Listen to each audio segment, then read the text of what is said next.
It's 132.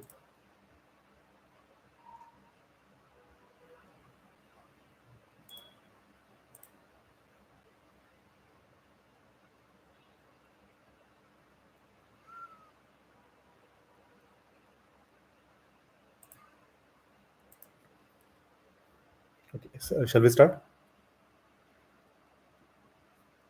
Okay.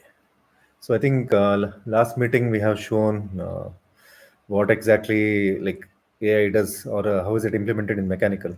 Okay, so today's session I just thought of going much more into like even kind of a better understanding, because I thought it is not much understandable or conveyable to academics people, or whether it may be students or professors. So thought better to go in a more of a structured way.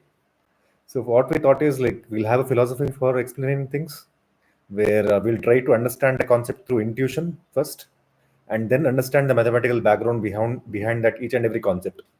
Okay, and when we explain each and every concept, we'll try to relate that with each and every mechanical example. So wherever Python is required or programming is required, we'll pitch in with the corresponding programming examples for that.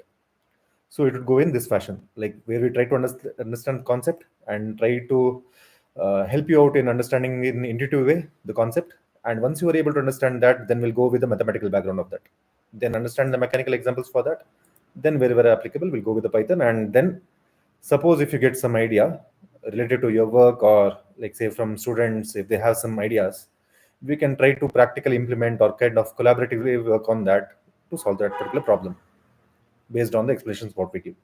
So this would be more of the philosophy, or kind of a you say the steps what we follow. So next, going to that, we just thought of starting with introduction to data. So what exactly does, I mean, most of you may be knowing data is nothing but more of information. So we may be knowing like currently everywhere we have data which is being applied in full scale in computer science. One minute. So it's being applied in the computer science domain. So the first question would be, what is the role of data in mechanical engineering? Okay, why is it important? Why data is important in mechanical engineering? So first we'll understand the context of that. So traditionally, mechanical engineering we do when we try to apply the mechanical principles into any kind of problem solving, we try to build the analytical models of that, where we derive the empirical equations or the empirical formulas. Okay, so those empirical formulas may be derived from, say, certain assumptions or some evidence. So when I say evidence, it is more of a testing, like say kind of correlations. You try to develop some equations for that, and define a particular physics of that particular model. What we assume, like say for example, in this, okay, we have a car here with a tire. So how, and we try to model a hydraulic system. So how do we model that? We try to put a FBD, force body, like free body diagram of that, and try to calculate the forces, moments, and then derive some equations out of that. And if it is a more of a strength of materials problem, where you want to identify again the force moments, and then finally calculate the stresses in that, what kind of stress nature, tensile or compressive, and maybe if you want to evaluate what kind of failure might occur in that, then you go with more of a theoretical assumptions based on that. So that is more of an analytical model what we develop. And then we might even implement certain thumb rule, like maybe based on FKM guidelines, or even ASM standards, or even design handbook kind of rules. Like maybe in engineering, we had something called as design handbook, where you try to understand or say have some standards to evaluate fatigue or static strength calculations. Okay, and other part is like we do even physical prototyping once you design it theoretically, and then try to experiment and keep on fine tuning certain parameters till you achieve certain safety level. So this would be the more of traditional background of solving any mechanical problem, which we even do even in industry. Okay, we do even FEM for that, or you do even quality improvement, or value added value engineering systems, those kind of methods. So currently, okay, I think I have even a video which will show the testing, like FEA to testing correlations, what I spoke over here, what they do in industry. Okay, and I have even another one link. I'll just try to show it to you.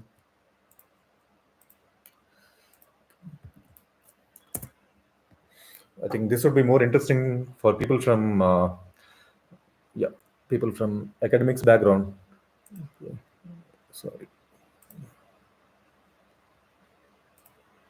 Yeah. So you'd be able to see how FEM is able to predict the failures from the testing and try to correlate with the testing and understand the behaviors, okay, for a particular system.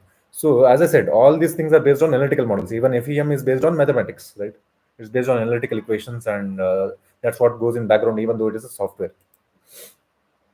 So for us currently, since we are speaking more towards data, how does data deviate from the traditional method, what we follow currently? That is with these mathematical or empirical formulas. Okay. So what does data mean for us? That is nothing but we get the data currently from sensors, simulation, as well as digital tool. So the traditional method, nothing but forms as a data currently for us. Okay.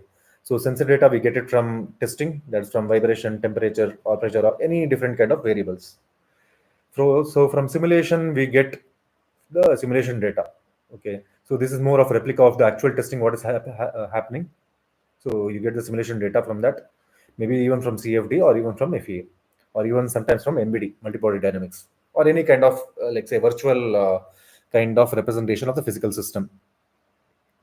And then we have certain production related data, which may be maintenance logs, downtime, or kind of failure rates. Or we make DFMEA, where you have some failure, you try to make the reports of that failure mode effective analysis, and have even that as a database. Okay. And you try to replace the component from that, understanding the failure mechanisms, so you can maintain a log of that. So all these things become a data, even the production metrics, like say the when you have a quality stations, what is the cycle time of that, or how many number of defects has occurred for a particular design. All these things are data. So this becomes kind of a raw material for us moving forward to digitalize this thing to achieve a goal of bringing AI into mechanical stream. Okay. So that because basically becomes a raw material for us. So what do we get it from that? We nothing but get the learning pattern, or kind of the pattern, how the product behaves. So we basically try to understand the pattern from this particular data. Now to understand this pattern, we have different algorithms. So that will that will be coming up in upcoming classes. Okay.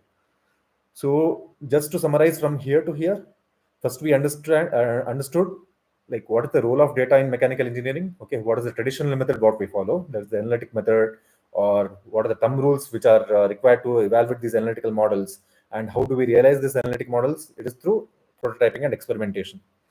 And once we realize that we have a lot of data now generated from that, that's through sensor simulation, or from production data or maintenance logs. Okay. So once we have all this data, now we need to understand how can we process this data for usefulness, or kind of realizing that particular data, so that can be used in predicting certain things. Okay, so I have some videos here, so I'll just paste these video links in the chat once we have, or like say end of the session, or I can even paste it once it is done, when we have more of Q&A session at the end of the this particular explanation. Okay, so some of the examples would be, like say, if you want to predict the bearing failure, traditional way we go to the design handbook when we design it and try to estimate what would be the life cycle of that. Okay, now, since I said we have all this data in hand, we can use that as a data driven approach with sensor data of vibration and then temperature, and then use that to predict the failure using some of the ML algorithms. Okay. And similarly, we have a use case of optimizing a heat exchanger and even for material selection. So these are, like say, some of the three examples what I have shared over here, but it can be applied for a wide variety of mechanical engineering problems. Okay. So now coming to the question, like why is it relevant in mechanical engineering now? Okay. So as I said earlier, we have a lot of applications. So we just divided those applications into different domains.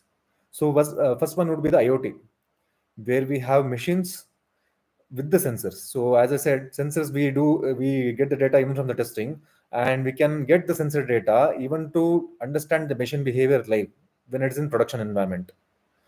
Okay, and this will help us to understand the health of that particular machine.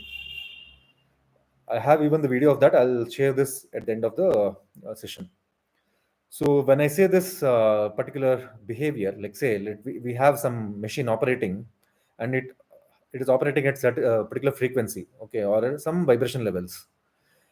there is some issue, if there's some issue in this machine, then it will show some change in this behavior when we measure it through some measurement or kind of accelerometers. Okay. So then it means that real time, in a real time, you have that particular behavior being monitored. So that's more of a predictive maintenance. And if there is some issue, now you know what is that data pattern which is being analyzed. Okay. So coming to simulation, I think most of them they will be having in either in third year or fourth year of engineering as a subject, where you try to simulate some simply supported beam or cantilever beam and try to replicate what is happening exactly in the real world. Okay, so I think to idealize that, this cantilever beam would represent more of your AC mount, with AC mount kind of structure or any overhanging structure.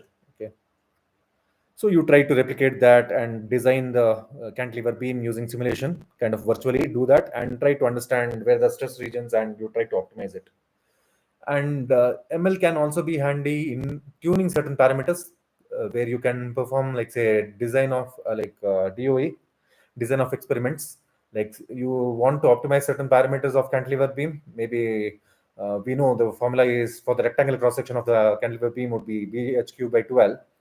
So if you want to optimize H or B, you can try to parameterize that and try to get the optimum parameter for your particular, let's say, stress design or stress criteria. Then we have the digital twin. I think I explained this in last meeting. What exactly does digital twin mean? Like where you kind of replicate the live stream or real kind of data, which is more similar to simulation, but more of kind of replica of live data. And this can be also used to optimize energy, maybe in terms of 1D system applications. 1D system meaning, like if I want to, if I have a gear system, or like I have a system from engine up to the wheel, I can represent each and every system in terms of 1D or kind of equation, and then try to optimize the value of all these particular systems and represent them in terms of digital twin, and then optimize them for different energy or emission criteria. I think that's what we were discussing even before starting this particular meeting earlier. Like I think around half an hour we just connected before that, and we were discussing this particular point. So now coming to this like data, we need to have some governance or kind of a flow structure to complete this particular process. Okay, so this would represent similar to the software kind of a life cycle, where we call this as a data life cycle. So since it's powered by engineering solutions, we can say it as engineering cycle for which is powered by data. Okay. So as I said, we have the data now from simulation or even from sensors or even from machine logs. So that is more of a data collection step. Okay, where you collect the data, and the next step would be to process or clean the data. Like sometimes it happens that if I take a vibration example, the vibration, when you capture the data from the accelerometers, you have a lot of unwanted data which is present in that particular measurement. So you try to eliminate those things. Or if it is more of a stress related data, there might be some unwanted data which you don't require, or it doesn't hold much of importance in terms of data. Okay, I think we'll elaborate or kind of deep dive in upcoming sessions on that. But as of now, you will just understand what is that process. Okay, so first you collect the data, then you try to clean the data, which like you try to filter out the data which you don't want for further process. You kind of optimize the data for that, and then you try to analyze the data, what exactly that data is, maybe using different statistical methods, which will also be covered in upcoming sessions, and try to understand the trend. So trend will be useful in terms of vibration data, and then choose certain ML models, machine learning models or deep learning models to evaluate that. And then based on the output what you get, you try to decide how exactly that model is replicating your actual behavior, or understand the behavior of that particular system, and then act on that, build a countermeasure on that.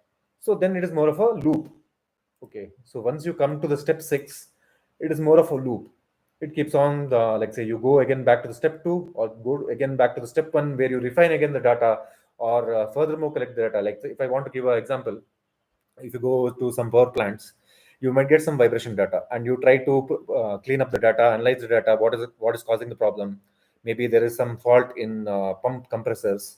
Okay, and then you try to identify why it is occurring, and then classify the fault data. Once you classify the fault data, now you're still identifying that there's some even other issue which is contributing to this failure. Then again you go back to the data collection model, or understand what may be other scenarios. Maybe even temperature may be the like say causing factor for the failure, where it might be a more of a thermomechanical plus even vibration kind of combined loading. So it's more of a loop. You keep on updating with the load, try to understand the scenario, and try to act with that with a countermeasure. Yeah. So once you are done with that, then you try to solve almost the complete problem, okay? Or you completely finish the cycle, one cycle. So that cycle keeps on occurring every time, and you try to improve the model every time. And there's more of a virtual kind of let's say accelerating the product development with the help of the data. So you can call it as data-driven product development, where you can accelerate the product development with the help of the data. So now, what are the current skills which are required for this data-driven work? Apart from our traditional methods, what we have shown here, okay, we don't say that this traditional methods will be eliminated. It is there. So this is more like an add-on feature where you try to accelerate your product development along with these traditional methods to reach the like say or kind of complete the cycle of product development. So currently, I think the domain knowledge is must. I think that you'll get once you join any industry, or if you're in academics, it will this domain knowledge is more into research kind of area. Like if you're doing some material research, or if you're trying to do some design related kind of research, or maybe tribology kind of research, that's more of a tribology related domain knowledge you need to have. Then you need to have the data analysis knowledge, where will teach you Python. So MATLAB and Excel, I think these are like even additional skills which are required sometimes, but most of the problems can be solved using Python and Excel. So we have even other programming languages also where we can analyze data using maybe R also. So data analysis is a skill. So Python or MATLAB or Excel is a tool which you try to use to analyze the data. Okay, so this data analysis will be kind of upskilling as and as when you try to solve more and more problems. So even we are also trying to upskill ourselves when you in this particular domain. That's why we ventured into teaching, because more we interact with more people, we try to kind of upskill ourselves in data analysis, or try to understand the data with the different problems. So once you analyze the data, you try to go with different algorithms, okay, which will aid or help in analyzing this particular data. And ultimately is nothing but problem solving and critical thinking skill with certain uncertainties. Okay, to just to brief or summarize these 4 points, I have just kind of written a example where I can say a gearbox is operating at some optimum speed, and then you have some problem which you face suddenly. Okay, maybe some jerk might have occurred. Then you need to understand what is the problem of that. Okay, so that's where you get this problem solving skill, and then now you need to understand whether this problem is really critical and what are the possible causes for that criticality. And if you have listed out the possible causes, how do you rectify it? Okay. Whether you can rectify when the machine or the gearbox is running, or whether you need to hamper that particular gearbox, or whether you need to stop that gearbox to like repair or rectify that issue. That's when your understanding this uncertainties is required, or critical thinking is required. Why uncertainty? Now there might be certain scenarios in the plant that machine is running, and the production might be like say it might be required saying that 100 products needs to be produced within certain stipulated time, and you're not supposed to stop the machine. So now it's upon your decision to understand the criticality and repair the machine, okay, based on that criticality. And like suppose if the situation is so much critical, then you need to stop that particular production, which might hamper your productivity of that particular parts to be produced or components to be produced.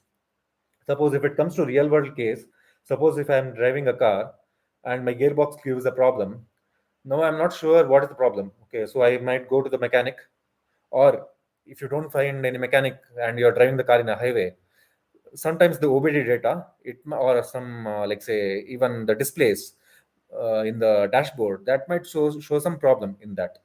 So certain displays or ECU is written in the algorithms are written in such a way that it will show the alarm with the less criticality.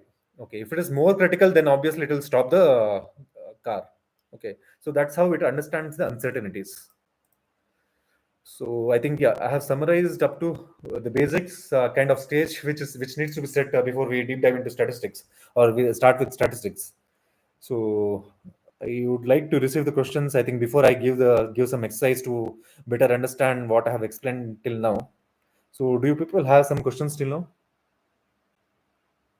So, if you have any questions, you can just raise the hand in Teams.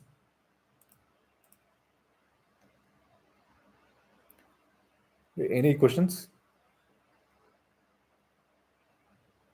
Okay. Okay. Yeah. So, if not any questions, I think we can just go with an exercise. Okay. So, till now, what I have explained, you can just try to analyze those things. Okay. So let us imagine that we are a team which is having a rotation. I mean, we are working in a manufacturing plant, and there's some rotary machine where the bearing keeps on failing frequently. Okay, and now with this process, what I have explained, what would be the possible like kind of data you would be collecting with respect to the bearing? So I would like to know before I go into further explanations. So I have some even videos for that, which will give you more perspective. So before going to those videos or pasting them into chat, uh, I would like to know like what would be the data which you would collect.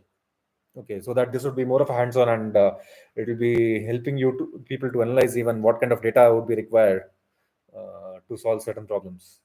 So you can maybe you can take a screenshot or you can write it down. Yeah. Okay. Vibration data. Okay, so what would be the other factors for bearing for failure? Power fluctuation. Okay, maybe current, I can say current or power. Yeah. So even if you know, even current or power has some like say the amplitude modulations. Okay, so even that can be data in terms of we have something called as I forgot its name. I'll just post it once the session is done. Yeah, motor current electric analysis, something like that. Okay, where it tries to understand the current patterns. So even that also becomes the data. I think that's a very good input. Yeah. So any other suggestions?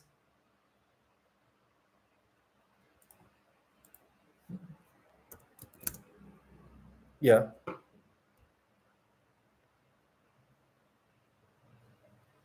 Hmm. Okay. Yeah, faulty data you'll come to know once you try to analyze, right? You now you don't know what exactly it is. You're just collecting the data. So you need to analyze what are the possible data you're able to collect. So maybe for the bearing failure. So vibration is one, current is one. So what would be any other kind of data you would be collecting? So this would be basically or purely based on your physics knowledge. Okay. It's just that you have some problem. Okay, you have this problem. You are an engineer at site on site in manufacturing plant. So now, what would be the possible data? What comes to your mind that you should collect to analyze it, or to analyze the failure?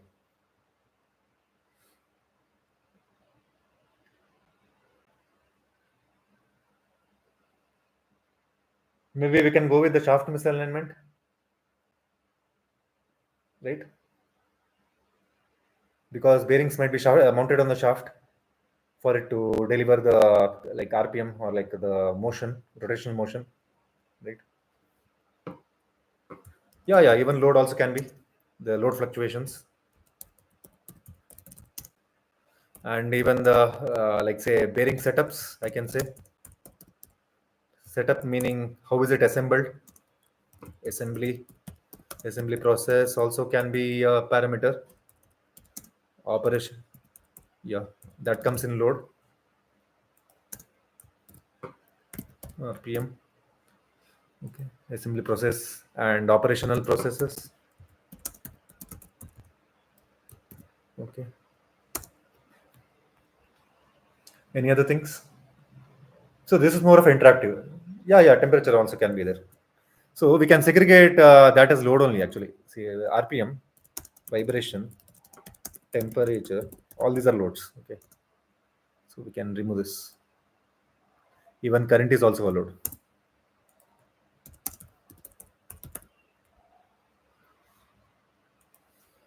So now basically we can identify that as a load.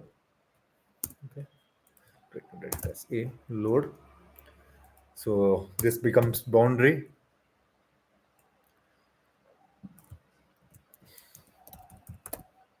Yeah. So any other aspects?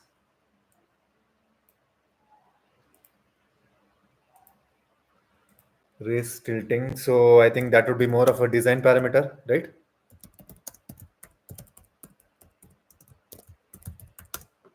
Race designs. For I think later this will be converted into a fault. Okay, but this is a design parameter as of now because it's the data. Race. I think I can write race type. Okay.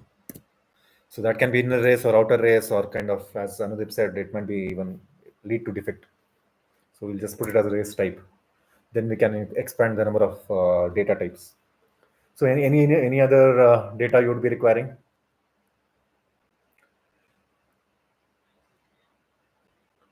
Yes, yes, sure. Yeah. Type of bearing. I think other point is type of failure. What kind of failure it occurs? Yeah.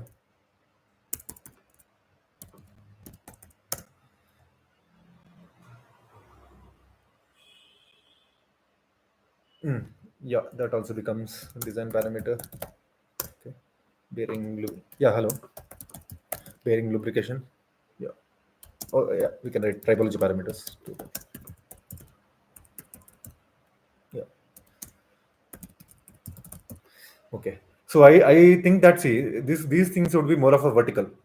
Okay. Type of failure would be a horizontal for that.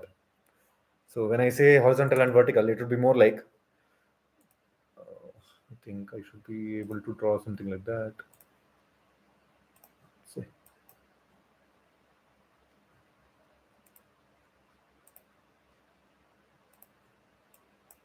okay. So it would be something like this. So it can be any combination of these things, okay? But it will ultimately lead to a failure. So this would be the failure. Okay, so when I say horizontal, so it means failure is horizontal. It can be occurred by any of these vertical reasons, right?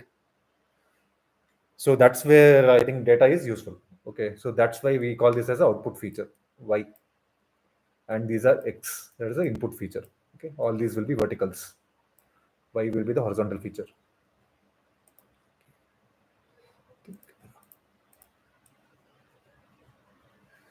Okay. So once we have got this data, okay, so there might be even other possibilities, but we'll go further. Okay. So once you have this data, we need to try to clean this data. Okay, let's take, as I said, we if we have some load fluctuations, RPM, vibration, and temperature. Certain times it happens that the acceleration, what it is measured, there will be certain issues because of the setups. Okay, there might be some negative parameters involved, or kind of when we have acceleration data setup. Okay, if I want to measure a vertical direction movement of the particular component, there might be some error due to sensor, which is like say augmented in the measurement data. And sometimes it happens that even in simulation, this particular error factor gets added in the data which we receive for simulation. Okay, so that needs to be eliminated. So that is nothing but called as noise sometimes. Okay, we try to remove that. Suppose in temperature measurement, okay, you have some temperature data or temperature sensors, and there might be even some faulty data even there. Okay, so that's where we try to analyze the things. So this I think we can deep dive when we try to solve the actual use cases, or when we try to deep dive into statistics. Okay, we'll try to go into this. Then next is analyzing the data. Okay. So how do we analyze? So first analysis would be what kind of load it is, or what kind of boundary setup it is, or what kind of design parameter it is. What are the interdependencies? Okay, what's the interdependency of load, boundary, and design parameters? So I can say for what kind of say type of bearing, what load is allowed, and for what application. As we know, the motors, or if you take, yeah, especially in the motors, or even bearings, in bearings we have different type of bearings, right? So what is the application of that? Whether it's for industrial purpose or whether it's for a commercial, like say for a vehicle, I mean, whether it's applied for two wheelers, four wheelers, or whether it is used in industry driven applications, maybe for boilers, or whether it is used for power plants. So the functionality and the design parameters of the bearing changes, right? Even the RPM, vibration, temperature, everything changes for different applications. So you'll have to segregate and try to analyze for your problem. Like say, if I'm applying this for four wheeler or automotive application, then I'll be having certain bearings which will be applied for the automotive applications. Then I'll have to choose what kind of lubrication, what kind of parameter, like tribological parameters, tolerances are required for that particular applications, and what load might can kind of like say act on that. Suppose if you take the bearing on uh, the gear train, so what kind of rotational loads or what kind of transverse loads might act on that? So we don't have much of temperature load on gearbox. Okay, we might be having more vibration or even operation kind of load or assembly kind of load. So what kind of operational load gets applied? So those things we need to analyze. So once you are able to analyze, then we need to understand or even try to understand the relationships between these parameters. Okay. So once you analyze those things, what kind of model is required for that?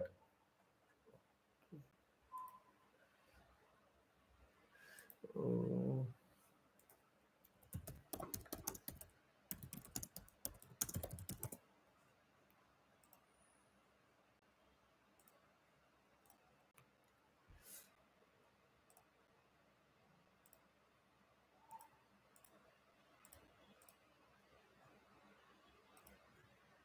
Yeah, sorry. I think Teams, yeah, time got ended because it was for 1 hour and we had started at 8:30. So we will just continue with that. I think we can keep on adding people.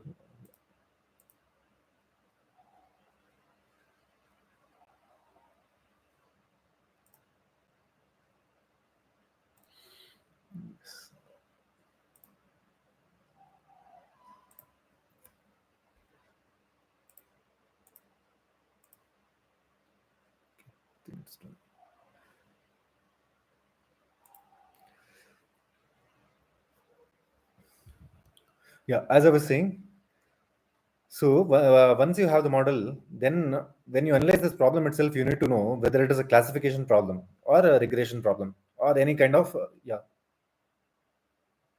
yeah. Okay, okay. Sorry. Is it visible now? Okay.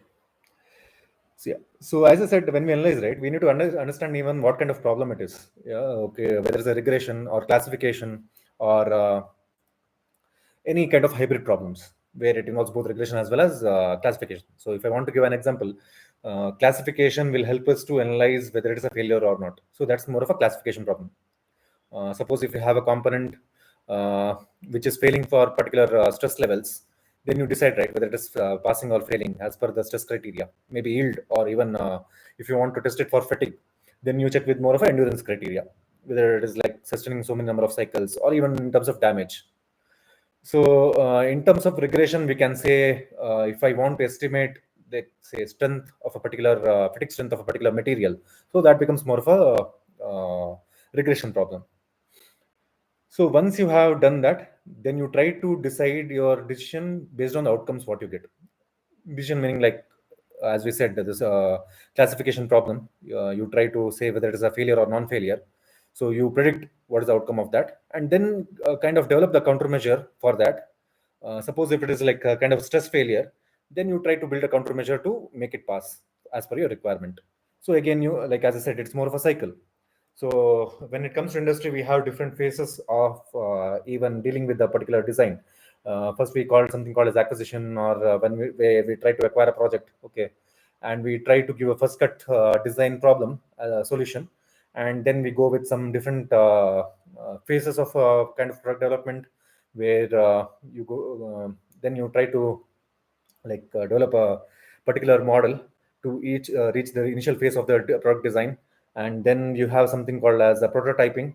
So once you go with the prototyping and even you pass with the prototyping like say phase prototyping phase, then you go with the production phase. Okay, so with all these different phases of product development, you try to even revise or kind of improve the designs each and every time. So this particular process is applicable each and every time.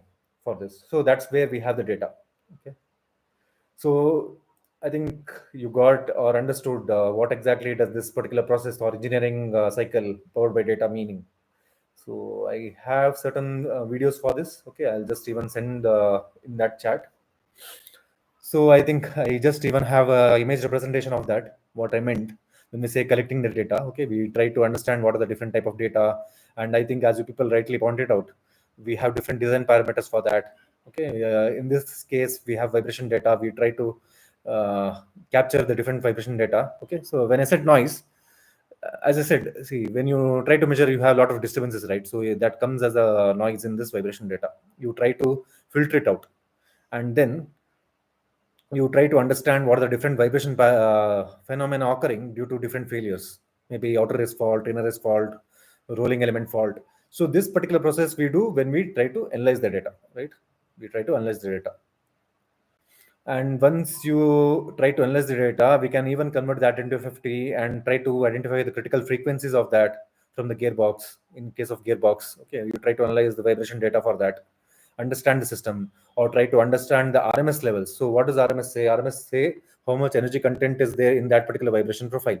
So higher the RMS, it might say that higher energy is contributing to the failure in particular frequency. Okay, so that will also help to understand the failure frequency at what RPM the gearbox might fail or gear might fail, and it will also help us to understand whether shaft is going to fail or gear is going to fail. So all this data can be analyzed from the analyzing techniques, different analyzing techniques, or understanding different features. What feature of the gear might contribute to the failure? Okay, so these things will be helping us to analyze a particular problem. So once you build that, as I said, we can go with the classification whether it's a failure or non-failure. All these things can be decided. So I think as an outcome, you should be able to understand how do we do the problem solving till now. Okay, so you don't worry about how to analyze the data or how do we process the data, clean the data, or model the data. All these things will be taught in the next upcoming classes. As of now, if at least if you understand the problem solving process given any mechanical problem, I think that would like say meet our requirement of what we thought like for past 40 minutes. Okay, so if you have any doubts, you can let me know. I can like still more try to explain this problem solving process. So we have still more little bit topics left to complete this particular session. So I think till now you have tried to understand or analyze the problem. We can have still more better definitions to analyze this problem. So I would like to know if you have any doubts till now. Yeah, you can raise your hands if you have any doubts.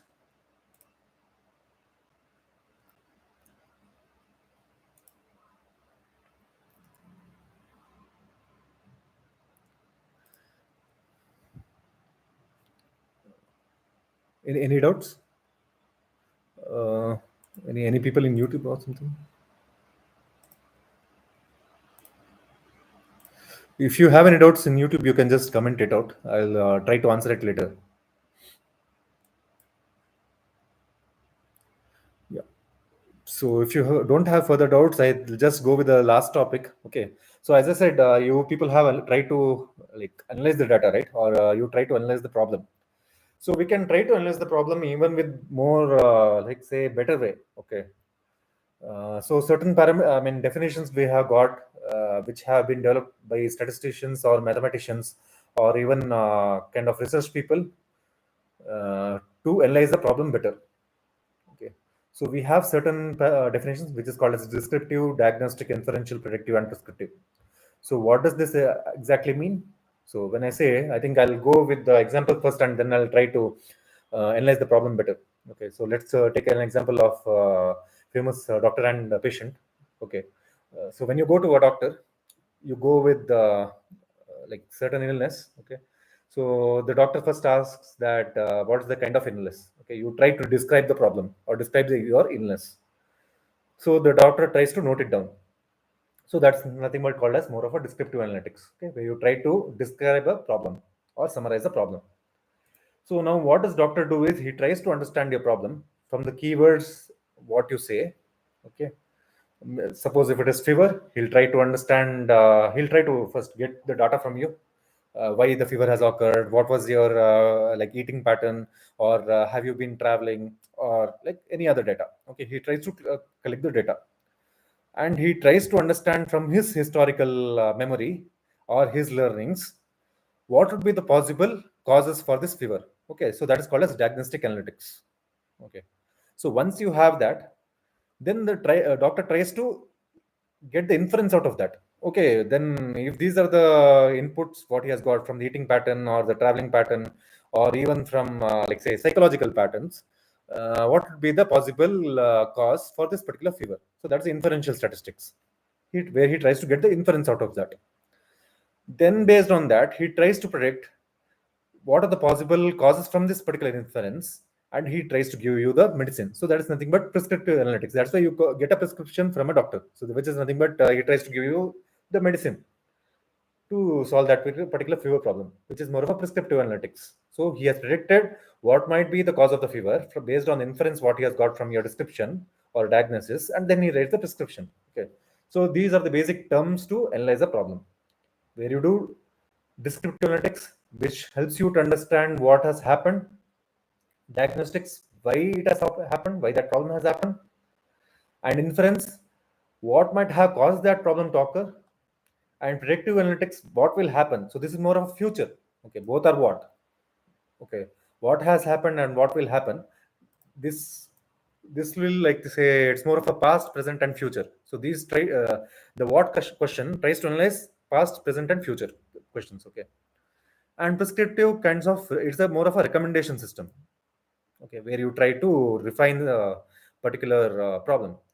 Now, suppose we say the fever it has not been reduced. You come after 1 week. Now again he tries to understand the problem.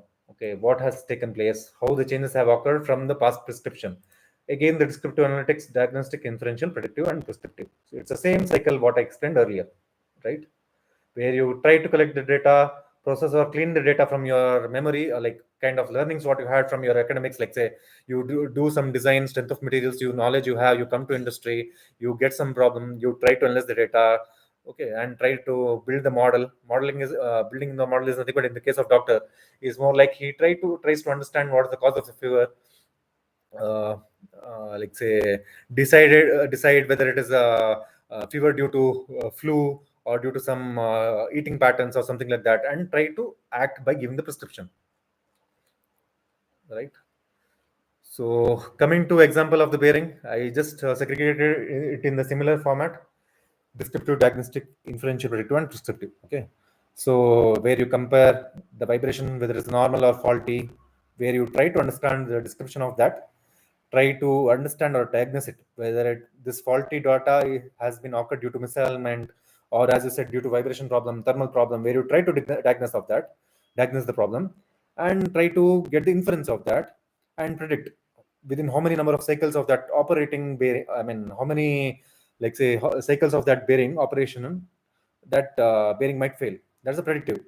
And then once it has failed, or before failing itself, you can try to replace the bearing, saying say like the bearing might fail for 10,000 cycles at 90,000 like say 999 uh, 999 kind of cycles, you try to replace the bearing. Okay, that's more of a action or kind of a recommendation. But to do all these stuffs you require statistics, basic statistics.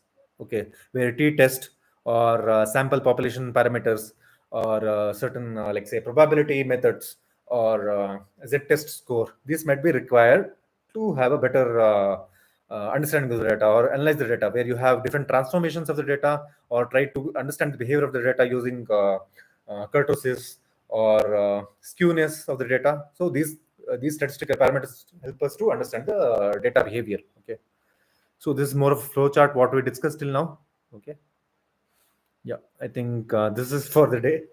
End of the day, I think we have even like little bit of overview on Python, which Indra will be taking. So before going to that particular session, I would like to understand if you have any doubts or any feedback where we can improve this particular content or be more interactive, where you'll be able to understand it better.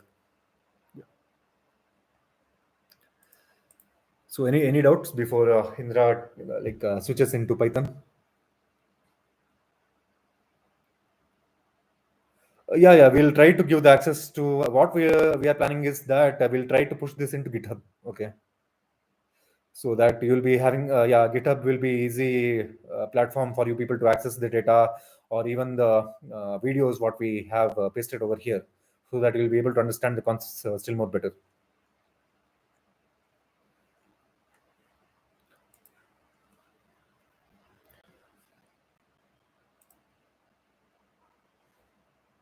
And one more thing, students or people from academics, we can even, like say, have sessions into technical, technical kind of problem solving. Meaning, suppose if you want to understand maybe some of strength of material topics or even fatigue topics, we would be able to deliver it much more better because we work in industry and we have understanding better, like in actual industry what is the practice or how do we analyze some problems. Suppose if you want to design a shaft in real case, how it would be or what kind of simulations we do. Okay, or like try to analyze, like say suppose in this case, I think this is more of a, because we have, most of us we have expertise in simulation or virtual engineering. We would be able to contribute our theoretical knowledge or even solving industrial knowledge in terms of FEA. So we would be able to even have sessions in that if you have a special request on that. Because we have experts from different industry who work on these kind of problems. So I think you'll be having a better understanding from us. So if you have any kind of request, like say, for example, you're designing some axle and you have some knuckle here, okay, of the way which gets attached to the wheel. And if you want to understand the torsional strength of that, so how do you do the, or what kind of analysis is required to do the torsional strength? And from theoretical point of view, what kind of loads or what kind of metrics meaning like what kind of evaluation criteria are required from first principles, or what kind of like say loading might occur, tensile loading or behavior of failure might occur. How do we analyze these things? So we can take up session on that. I think that would be more of a special session. So we'll have to prepare for data for that. So only based on request, we will be able to cater such kind of request.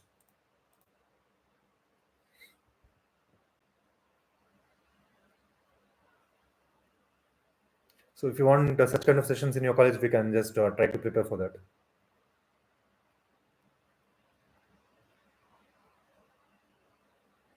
So any doubts? I think it's exceeding. It will exceed more than 1 hour because we just have only 10 minutes for Python.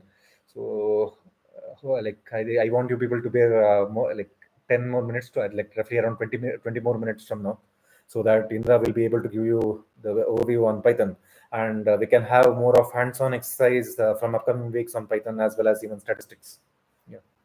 So if no further questions, I'll just ask Indra to start presenting on Python. Yeah. Yeah. Indra.